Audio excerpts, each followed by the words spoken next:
આમોદ તાલુકાના દાદાપુર ગામના ખેતરો સહિત રહેણાંક વિસ્તારમાં નહેરમાં ગાબડું પડતા તેના પાણી ફરી વળતા લોકોને ભારે હાલાકી વેઠવાનો વારો આવ્યો છે।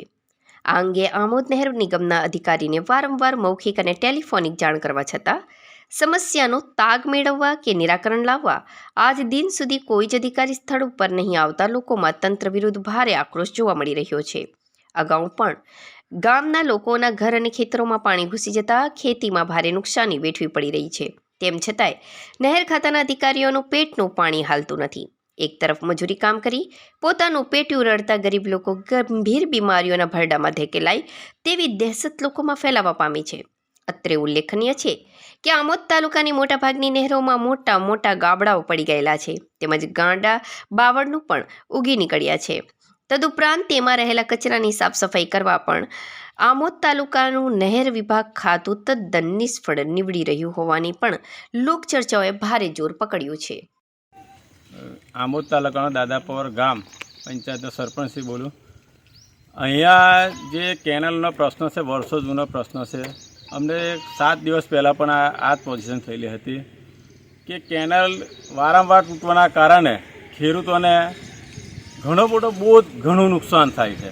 રસ્તા બંધ થઈ જાય, માલ નહીં લેવાતો, પછી અમને આવાસોનું કામ ચાલે, પ્રધાનમંત્રી આવાસ, પછી આવાસ, એમના કામ તો ગડારામાં પણ પાણી ભરાઈ જાય વારંવાર, એમનું કામ ચાલુ થતું જ નથી।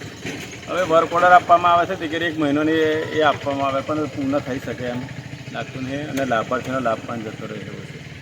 ગામની અંદર ગટર લાઈન નાખેલી છે, 10 લાખની આગલે સાલ ગટર લાઈન નાખી હતી, એ પણ ફેલ થઈ જાય। અંદર નહેરના પાણી અને કચરો અંદર જવાથી આખી ગટર લાઈન 10 થી 12 લાખ રૂપિયાની ગટર લાઈન ચોકઅપ થઈ જાય છે।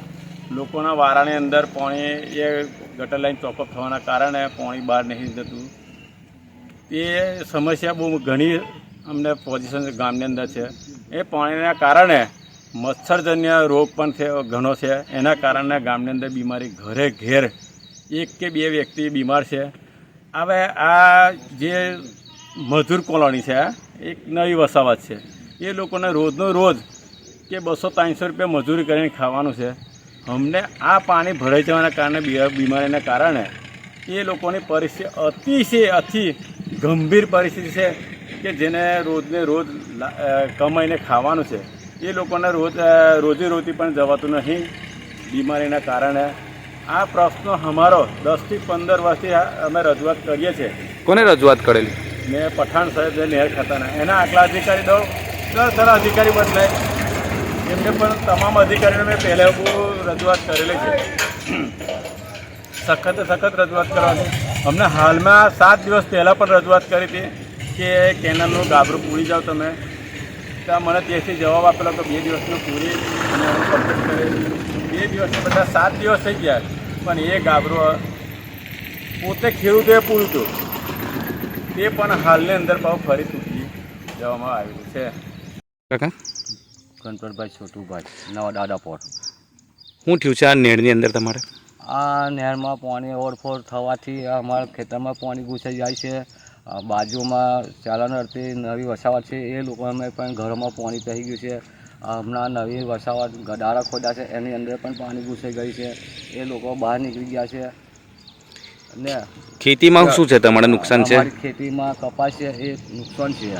હવે હમણાં 3 વખત પાણી ઘૂસાઈ ગયું છે।